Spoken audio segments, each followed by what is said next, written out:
Que a paz e a graça divina abençoem o dia e a semana de todos que nos acompanham nesse momento. É uma alegria imensa dar as boas-vindas a quem está sintonizado com a gente para este mergulho profundo. E é sempre um privilégio enorme estar aqui para discutir esses temas. Eu estou super animada para a análise de hoje. Eu também. Hoje, a nossa análise vai focar em um texto antigo que carrega um peso literário e um peso histórico extraordinários. E com algumas das imagens mais marcantes já registradas na literatura, né? Com certeza. Estamos falando do capítulo 4 do livro de Miqueias. E para nos guiar nessa compreensão, a gente vai explorar as percepções riquíssimas do comentário bíblico de Jonah Morton. Que é um material fantástico para desvendar todas essas camadas históricas e proféticas da obra. A premissa de hoje prende a atenção logo de cara, porque a narrativa faz uma viagem vertiginosa. O texto começa com uma visão de glória futura, uma paz mundial inabalável e cristalina. E subitamente despenca para o caos. Exato. Despenca para os gritos, para a dor de um exílio iminente. É um contraste brutal. Como é que a narrativa passa dessa utopia perfeita para a agonia total? É uma montanha-russa, sabe? Totalmente. Mas vamos desvendar isso. Para começar a traçar esse mapa, a gente precisa entender o ponto de partida. O texto abre com a expressão "nos últimos dias". Sim, essa é a chave de ouro para abrir o texto. Só para garantir que todo mundo está na mesma página. Quando a gente lê isso, o que exatamente significa dentro da escatologia? Desse estudo teológico dos tempos do fim. A análise do Martin esclarece muito bem isso.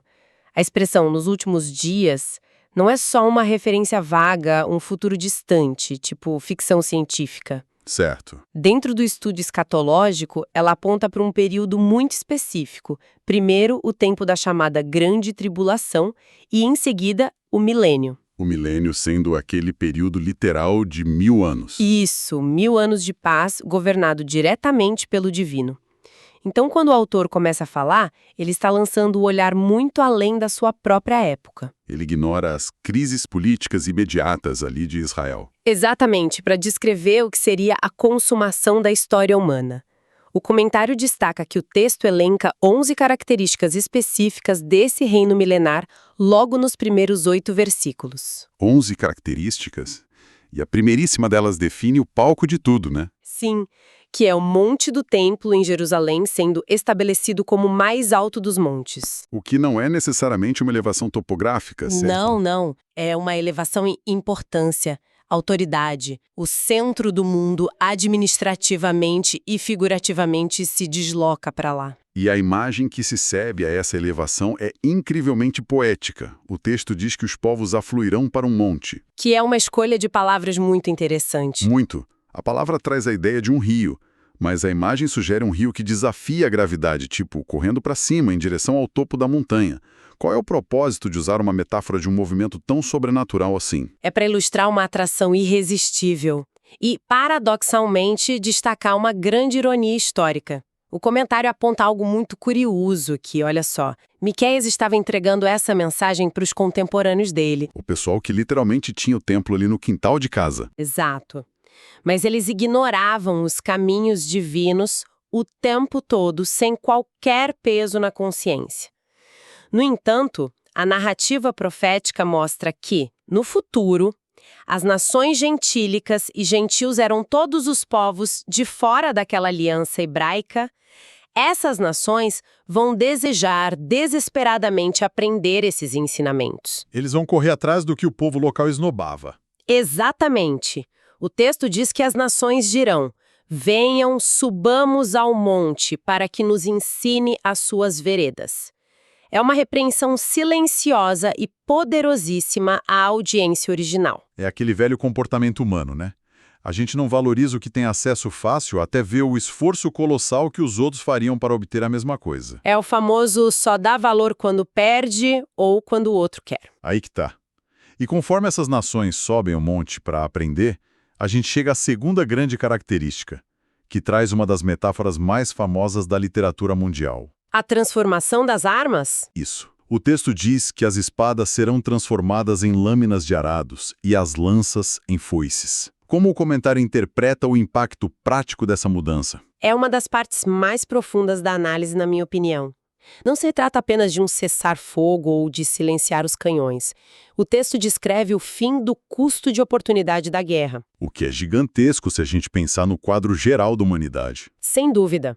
A guerra sempre foi o maior dreno de recursos da história. Intelecto humano, inovação tecnológica, minerais, trilhões em dinheiro e, claro, vidas. Tudo consumido pela máquina militar. E quando o texto afirma que o próprio divino julgará as disputas, a necessidade de autodefesa simplesmente evapora. Sim, os orçamentos de defesa deixam de existir. O texto é explícito ao dizer que eles não mais treinarão para a guerra. As academias militares fecham as portas. E todo aquele vasto recurso que é simbolizado pelo ferro das espadas é redirecionado para a agricultura, para o florescimento humano. O foco passa da destruição para a nutrição da vida.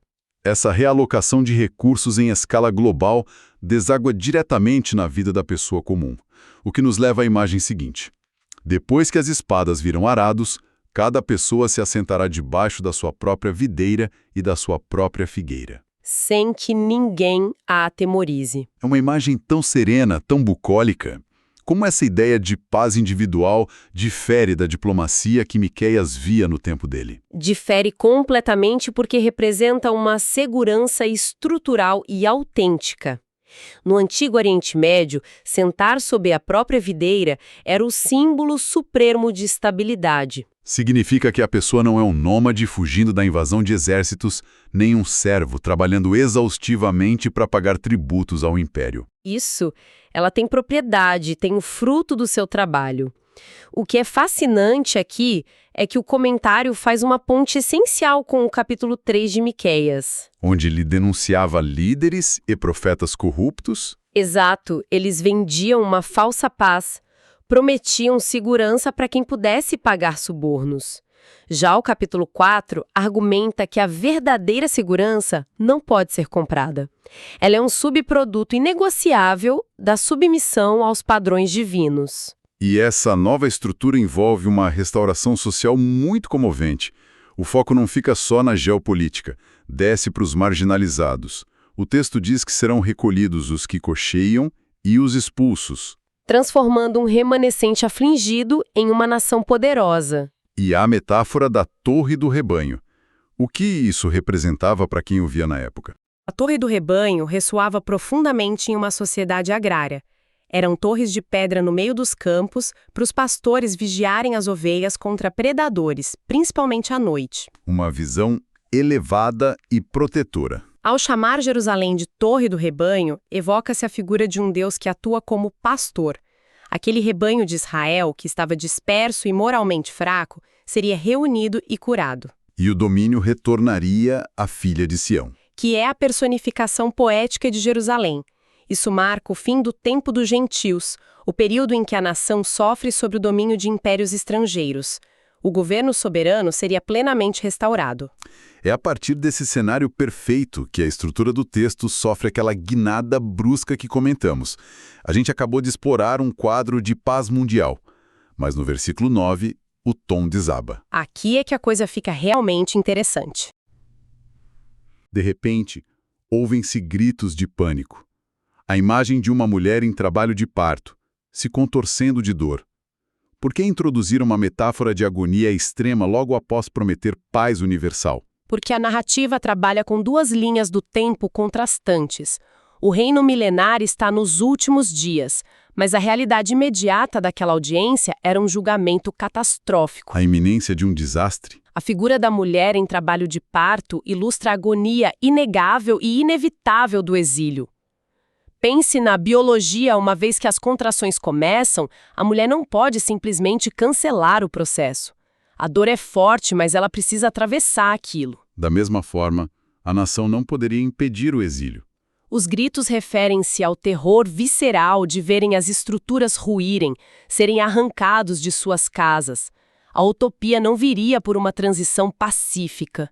Eles teriam que passar por essa contração dolorosa para uma nova fase nascer. E no meio dessa profecia de destruição, tem um detalhe geopolítico fascinante. Miqueias afirma que o povo acabará exilado na Babilônia. Sim, o que é um detalhe histórico impressionante. Para quem lê hoje, a Babilônia é famosa, mas as notas sugerem que para quem ouvia ao vivo na época, prever um exílio na Babilônia devia soar um completo absurdo, não é? Completamente. Para entender o choque, a gente tem que olhar quem mandava no mundo. Era o Império Assírio, a máquina de guerra mais brutal da época. Eles esfolavam inimigos, sitiavam cidades. Eles eram a grande ameaça na porta de Jerusalém. E a Babilônia, nesse momento, era só uma província secundária subjugada pelos assírios. É como se na Guerra Fria alguém fizesse uma previsão dizendo que os Estados Unidos seriam derrotados não pela União Soviética, mas por uma pequena startup de tecnologia desconhecida que subjugaria o país no futuro. É uma analogia perfeita. Essa é a magnitude da discrepância. Prever que a Babilônia faria o exílio, e não a Síria, foi de uma precisão histórica absurda. Mostra que a profecia enxergava séculos adiante das manchetes políticas daquele momento. Mas isso levanta uma questão. Se o texto retrata esse Deus como um pastor que quer dar segurança, qual é a justificativa para permitir uma expulsão tão violenta? O Martin não descreve isso como crueldade aleatória, certo? De forma alguma. O comentário traz um embasamento teológico profundo. Havia o aspecto da punição por desobediência crônica e idolatria, claro.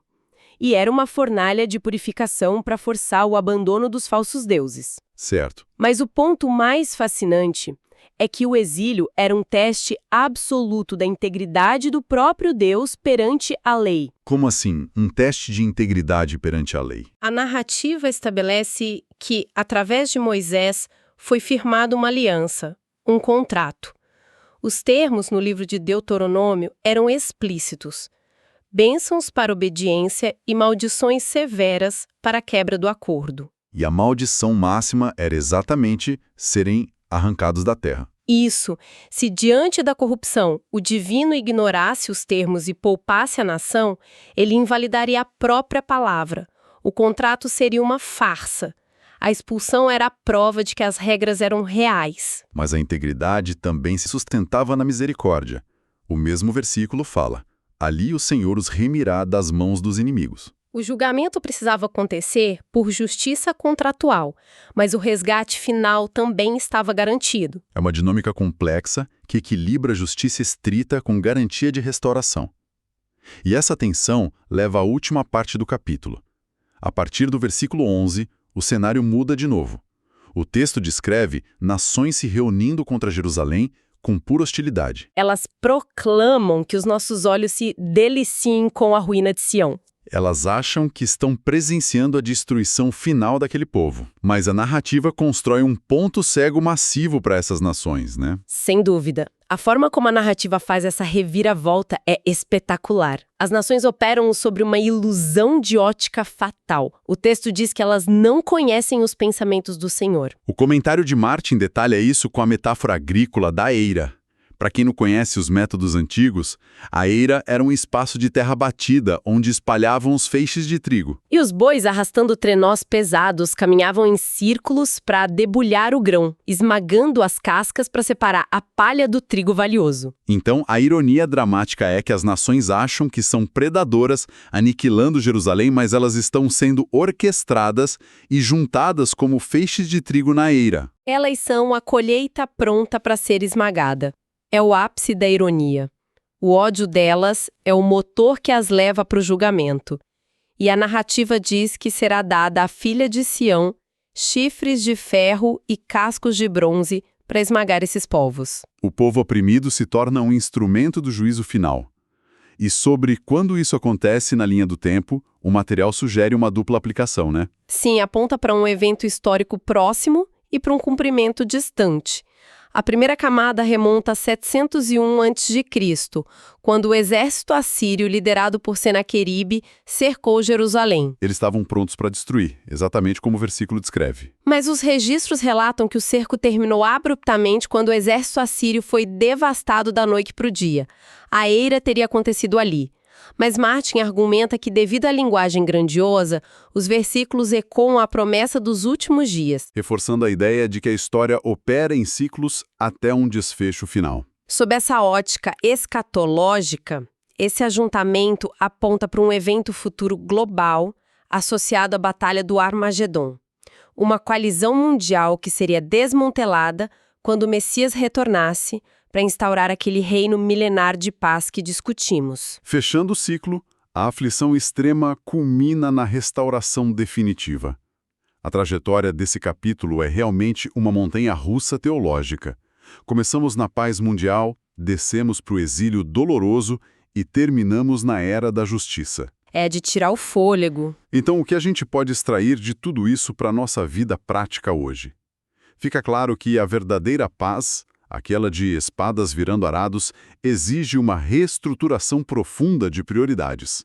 Não vem só de diplomacia, mas de submissão a propósitos maiores. Com certeza. E a metáfora da mulher em trabalho de parto nos lembra que épocas de profunda agonia muitas vezes são contrações que precedem o nascimento de grandes transformações. A ruína aparente não é o ponto final da história de uma comunidade. Se me permite adicionar algo a essa reflexão, há um pensamento muito provocativo no versículo 12.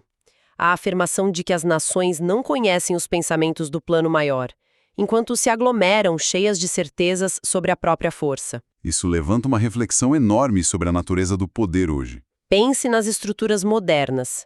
Gigantes corporativos, impérios tecnológicos, sistemas geopolíticos.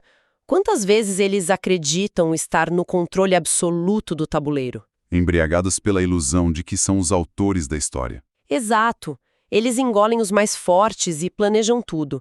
Mas a perspectiva do texto sugere que, muitas vezes, eles são ignorantes de que suas ações egoístas servem a um roteiro muito maior. Eles pensam estar construindo impérios indestrutíveis. Quando, na verdade, podem ser apenas feixes de trigo sendo reunidos na eira do tempo. É uma lição profunda sobre a arrogância do poder humano diante das engrenagens invisíveis que movem as eras. É uma imagem que definitivamente muda a forma como a gente observa as movimentações de poder ao nosso redor. Coloca a ambição humana no devido lugar. Olha, agradecemos imensamente a companhia de todos neste mergulho tão rico nas Escrituras e nesse contexto histórico complexo. Foi incrível desbravar essas camadas. Esperamos que essa análise tenha trazido excelentes reflexões para a jornada de todos nós. Ficamos por aqui. Que Deus abençoe todos os ouvintes.